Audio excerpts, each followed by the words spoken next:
Good morning प्यारे बच्चों।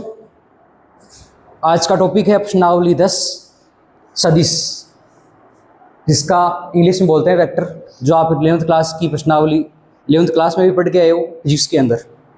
वही टॉपिक है आपके 12th क्लास में मैथ्स में प्रश्नावली 10 के रूप में। परिभाषा क्या होती है सदिश की? सदिश कहते किससे? वह राशि जिसमें परिमाण और दिशा दोनों सम्मिलित हो, क्या कहलाती है?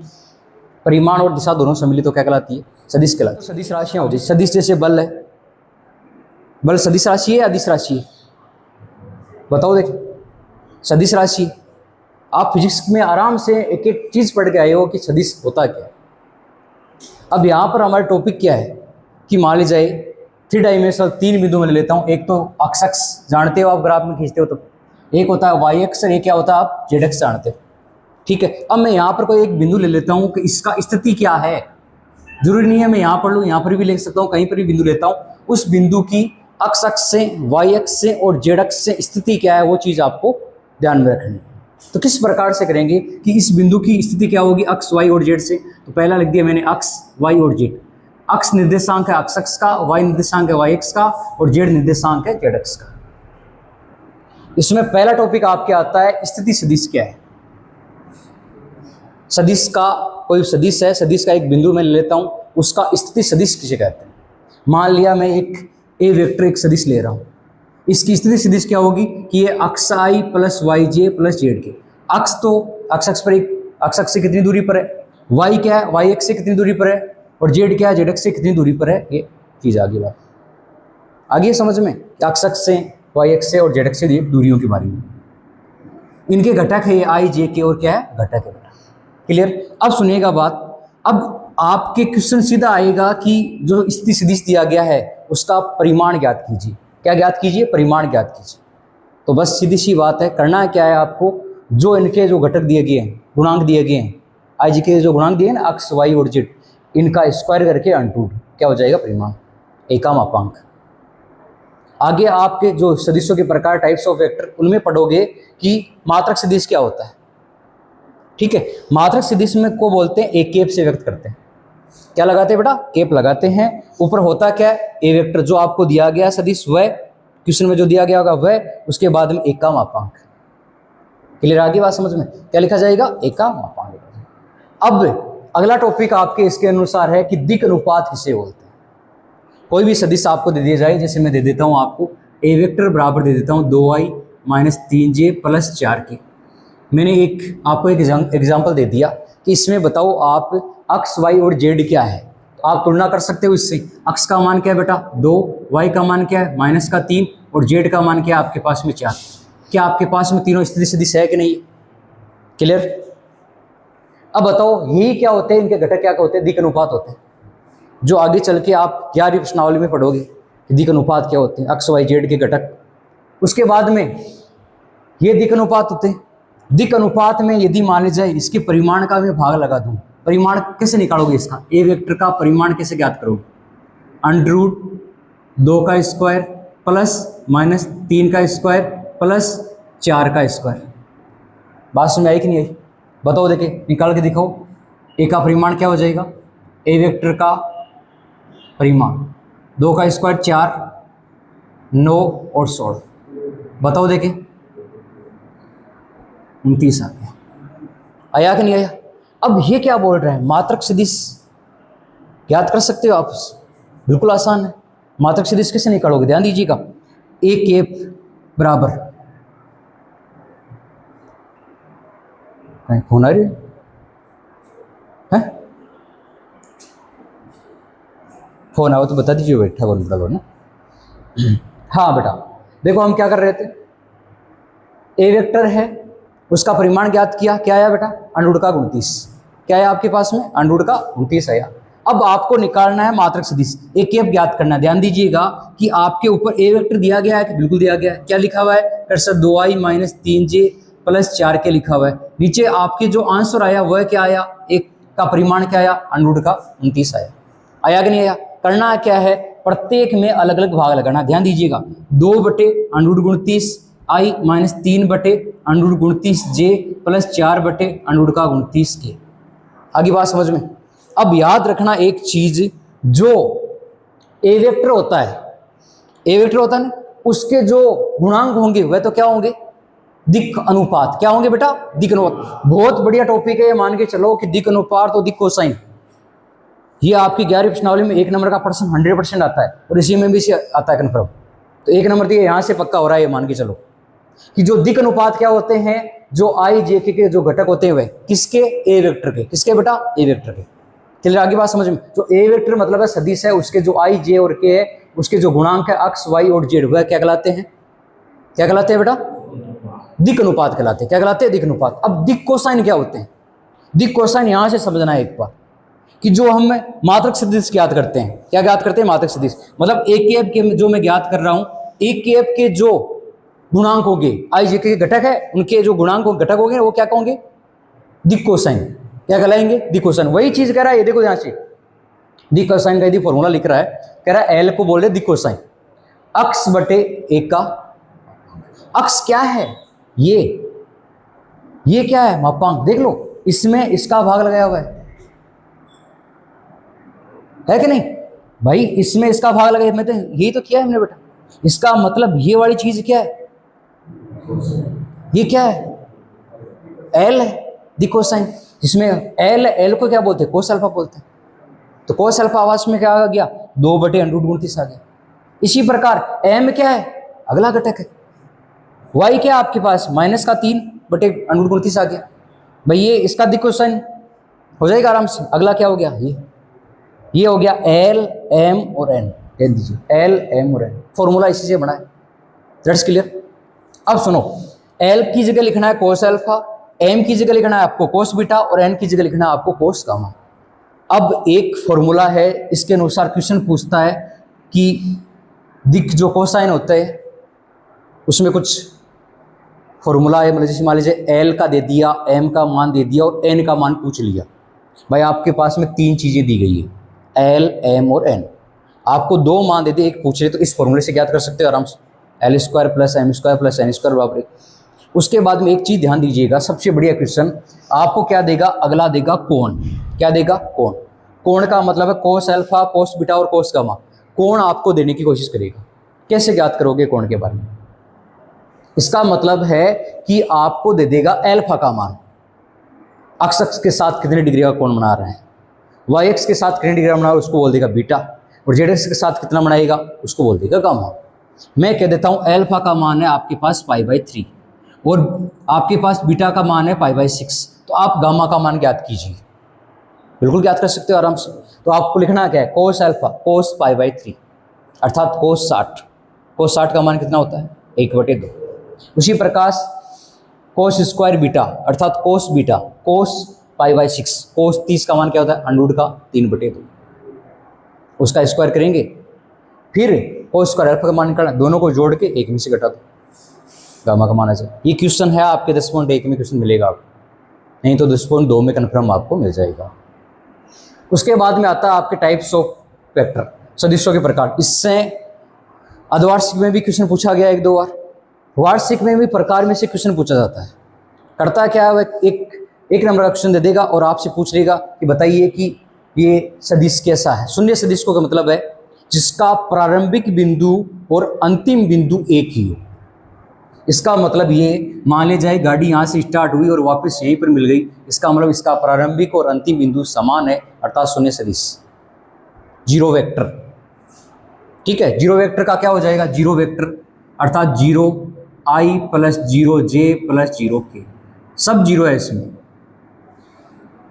आगे बात समझो बेटा। अगला क्या कह रहा है, मात्रक सदिश, जो आप पहले भी देख चुके हो। मात्रक सदिश के बारे में आप पहले भी ध्यान दे चुके हो।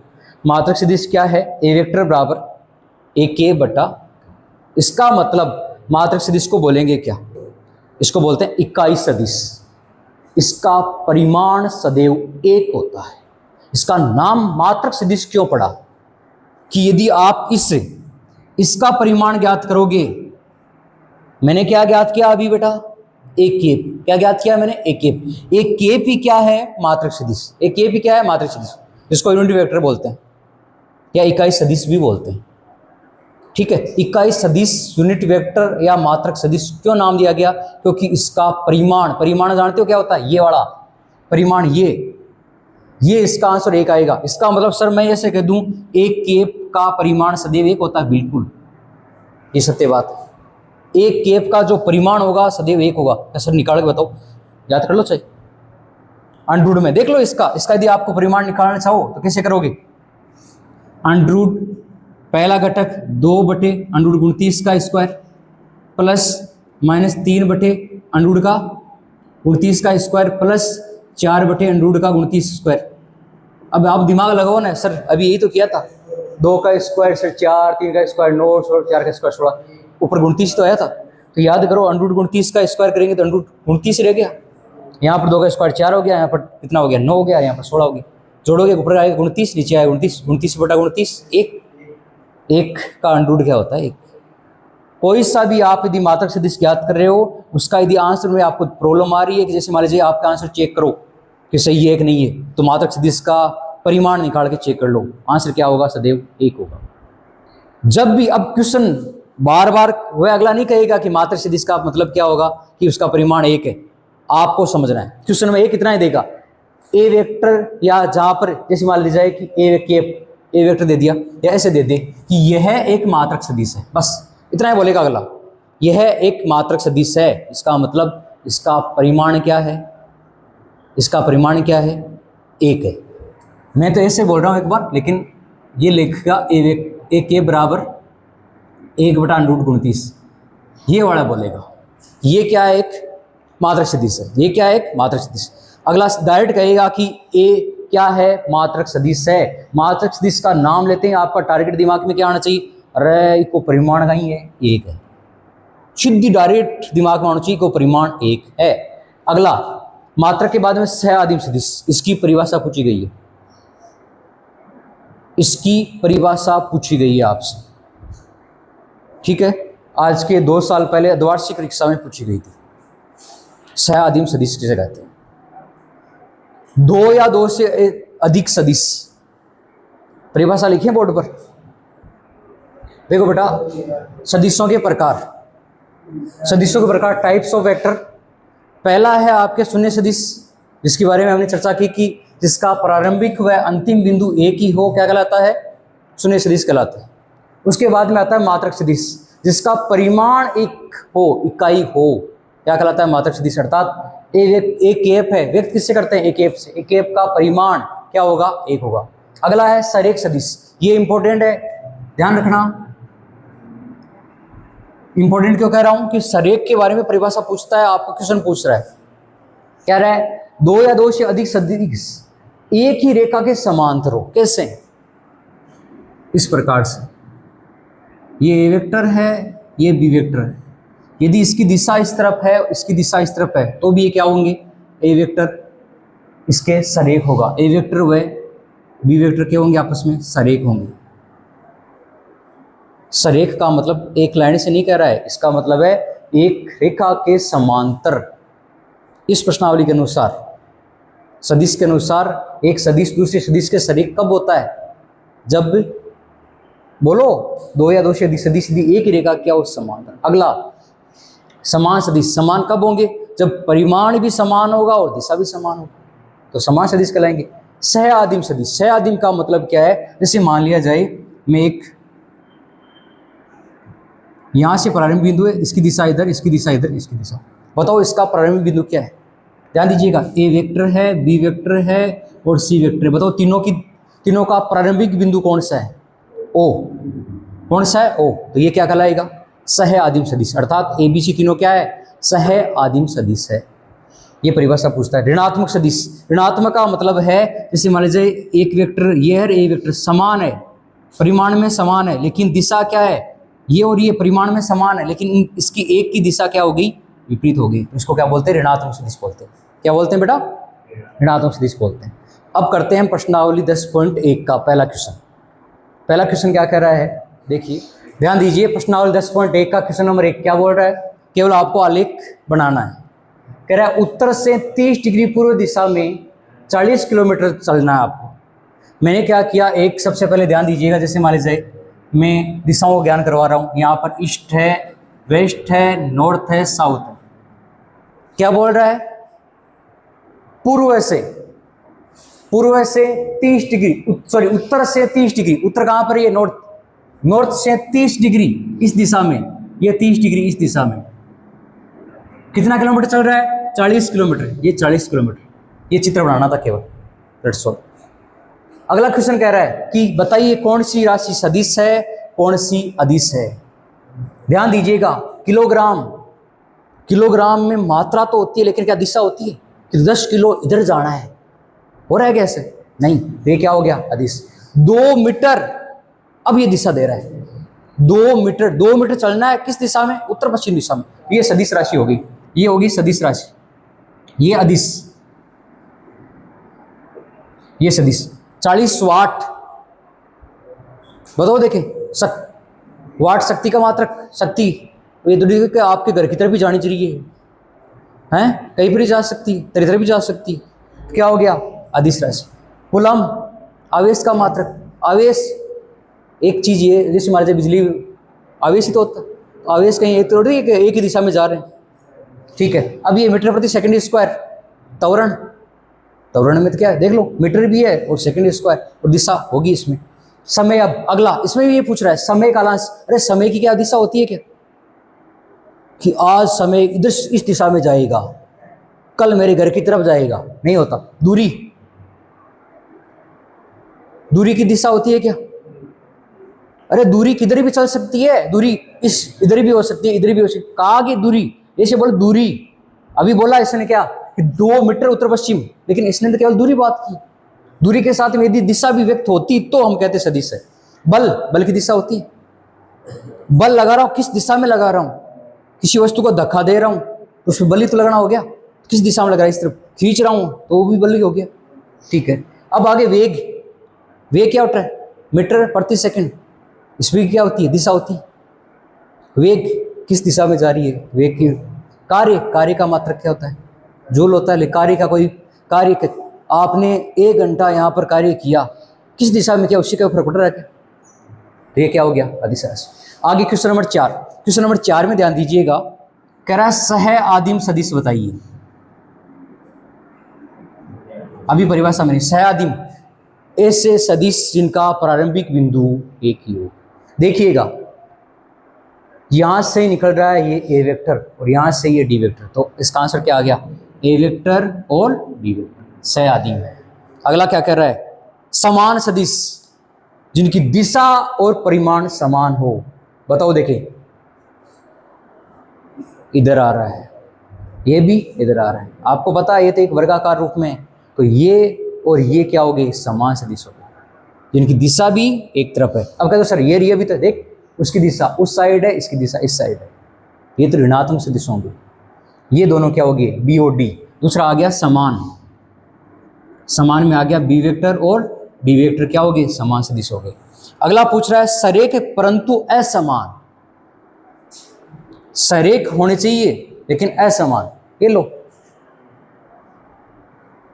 दिख रहा है आपको? सरेख है, ये तो समान हो गए ना भाई। ये तो यदि बोलता कि सरेख, केवल सरेख बोलता तो मैं कहता ए और सी सरेख है, बी और डी सरेख है, अलग अलग हो गए। लेकिन कह रहा है कि समान नहीं होनी चाहिए। समान का मतलब दिशा समान होगी। तो इसमें देखो, एक की दिशा इस तरफ है, एक की दिशा इस तरफ, लेकिन है तो सरेख ही।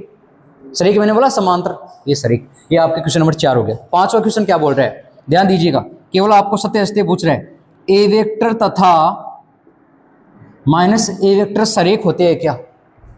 अरे खुद लाइन खुद के तो सरेख होती है।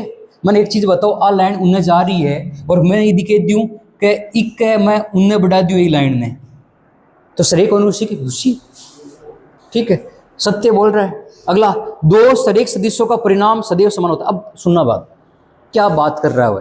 कह रहा है 2 सरेख सदिश है, उनका परिमाण समान होगा। एक मिनट सुनना,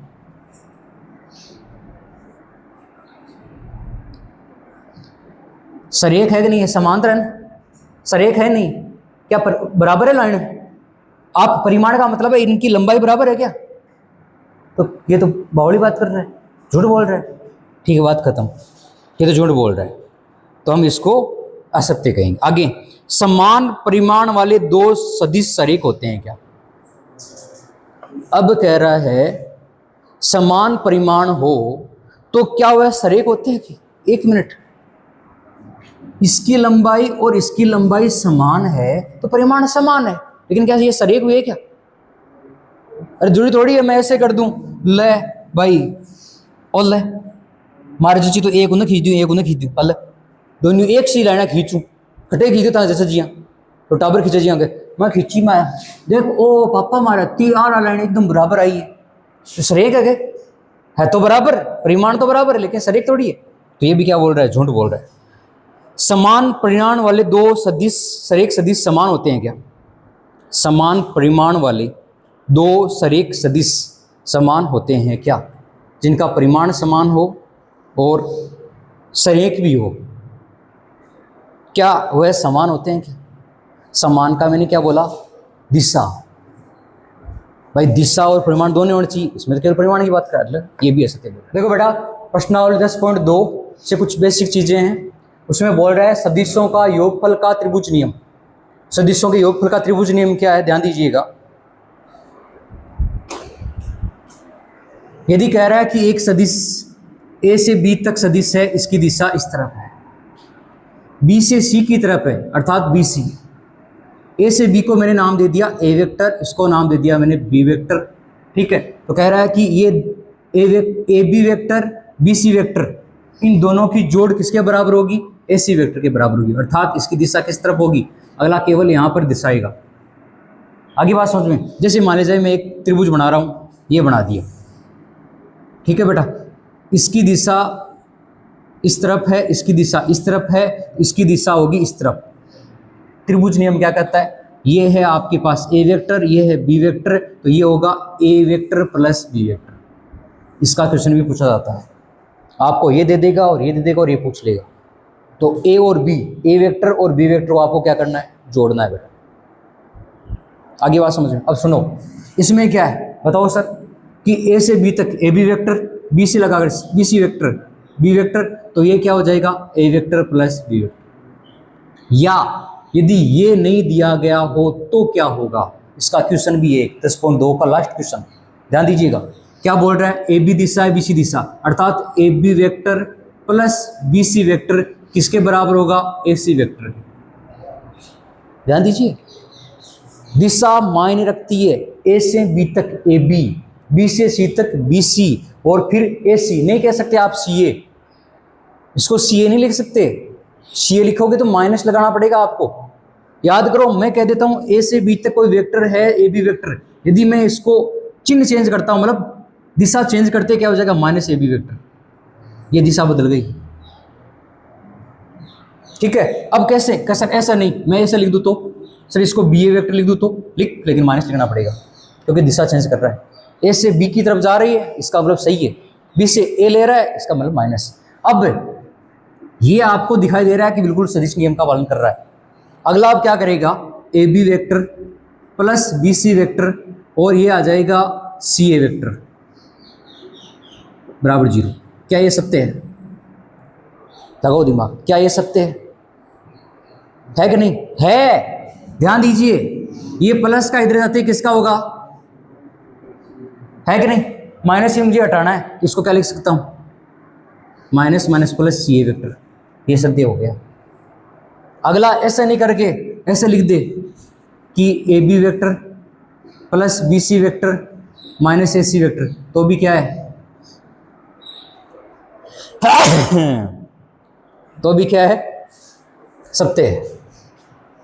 आगे बात समझें, पक्षांतर कर दिया।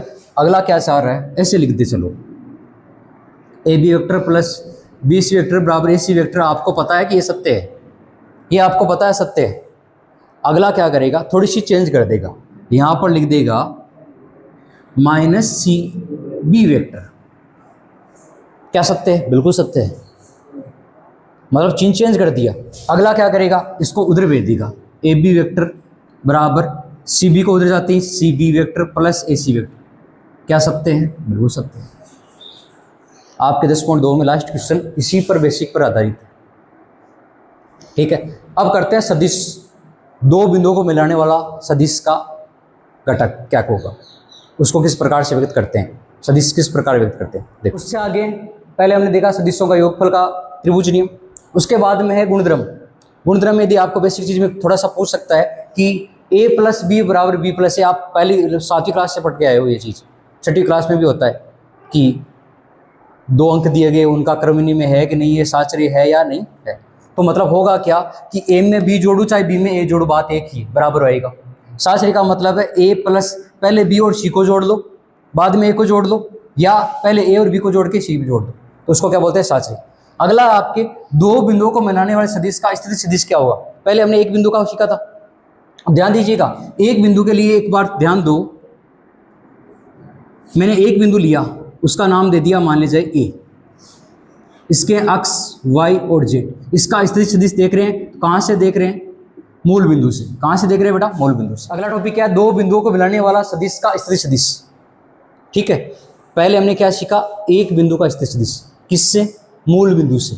किससे, मूल बिंदु से। तो आपको होगा क्या, ओ ए वेक्टर, क्या होगा बेटा, ओ ए वेक्टर। आपको करना क्या है, ध्यान दीजिएगा कि इसमें से इसको घटाना है, x minus 0 i plus Y minus 0 j plus Z minus 0 के।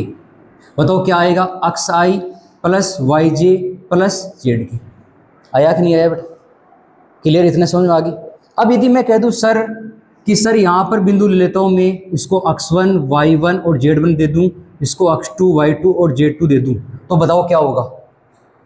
ओ ए आपके पास में आ गया, तो इसको मैं x1 y1 z1 नाम दे दिया। चलो बताओ ओ बी वेक्टर क्या आएगा आपके पास में, ओ बी वेक्टर क्या आएगा, x2 माइनस 0 अर्थात x2i, y2 माइनस 0 अर्थात y2 j प्लस z2 के। बताओ ओ बी वेक्टर आपके पास में आया कि नहीं आया, और ओ ए वेक्टर आपके पास में है कि नहीं है। अब पूछ रहा क्या अगला, मतलब एक एक बिंदु का मैंने स्थिति सदिश निकाल लिया, किससे, मूल बिंदु से। एक बिंदु ए है, यदि एक बिंदु के बारे में पूछिए तो मूल बिंदु से सदिश क्या हो जाएगा, सीधा घटक हो जाएगा x1 y1 z1। कैसे करेंगे, x1 minus 0 y1 minus 0 z, अर्थात मूल बिंदु से दूरी। स्थिति सदिश का मतलब है मूल बिंदु से दूरी, ये ओ ए का मतलब, ये ओ बी का मतलब। अब आगे कह रहा है मुझे चाहिए ए बी, सर ये चाहिए मुझे ए बी, ए से बी की दिशा में ए बी। तो मैं क्या याद करूंगा, ए बी वेक्टर ज्ञात करूंगा, तो O B vector minus O ए वेक्टर, ये होता है ए बी वेक्टर। ठीक है, तो ए बी वेक्टर क्या हो जाएगा, ध्यान दीजिएगा, ओ बी क्या है, ये रहा x2i plus y2j plus z2k minus x1i plus y1j plus z1k। होगा क्या, माइनस का चिन्ह लगा लो। अब आई वालों में से कॉमन आ रहा है, x2 minus x1i plus y2 minus y1j plus z2 minus z1 A B. अब आपको डायरेक्ट, मैंने पूरा एक्सप्लेन किया है, आपको डायरेक्ट याद रखना है। यदि मान लीजिए एक बिंदु दे दिया 1 2 और 3, बी आपको दे दिया 2 4 और 6, तो आपको पूछिए ए बी वेक्टर, तो याद रखो पहले किस में से घटाना है, बी वाले में से, O B vector minus O ए वेक्टर। पहले ये लिखा हुआ इधर, ये से नहीं, ऐसे, इसमें से इसको घटा लो, 2 में से 1 गया 1 को आई प्लस 4 में से 2 गया 2j, 6 में से 3 गया 3k, ये आ गया ए बी वेक्टर। इसी प्रकार आपको दो बिंदु और दे दे, उनका स्थिति सदिश याद कर सकते हो आप। ठीक है, हमने आज सीखा प्रश्नावली 10.1 की जो बेसिक जानकारी, उसके बारे में ध्यान दिया आपने। एक एक चीज़ हमने समझी कि दिक् अनुपात क्या होते हैं, दिक् कोसाइन क्या होते हैं, सदिश क्या होता है, अदिश क्या होता है। उसके बाद में 10.1 प्रश्नावली के सारे क्वेश्चन सोल्व किए हमने। ठीक है, उसके बाद में हमने 10.2 में हमने सीखा कि सदिशों का योगफल नियम क्या होता है, उसके बाद में गुणधर्म क्या है, और दो बिंदुओं को मिलाने वाली सदिश आता है उसका स्थिति सदिश क्या होगा। ठीक है, अब कल तक के लिए धन्यवाद। अब कल मिलेंगे प्रश्नावली 10.2 के क्वेश्चन नंबर 1 से सारे क्वेश्चन लगभग कवर करने की कोशिश करेंगे। तो हमारे चैनल को लाइक करें, सब्सक्राइब करें, और उम्मीद करता हूँ कि आपको ये हमारा वीडियो अच्छा लग रहा है, तो अपने मित्रों के साथ में शेयर करें, जिससे ज़्यादा से ज़्यादा बच्चे लाभ उठा सकें। धन्यवाद।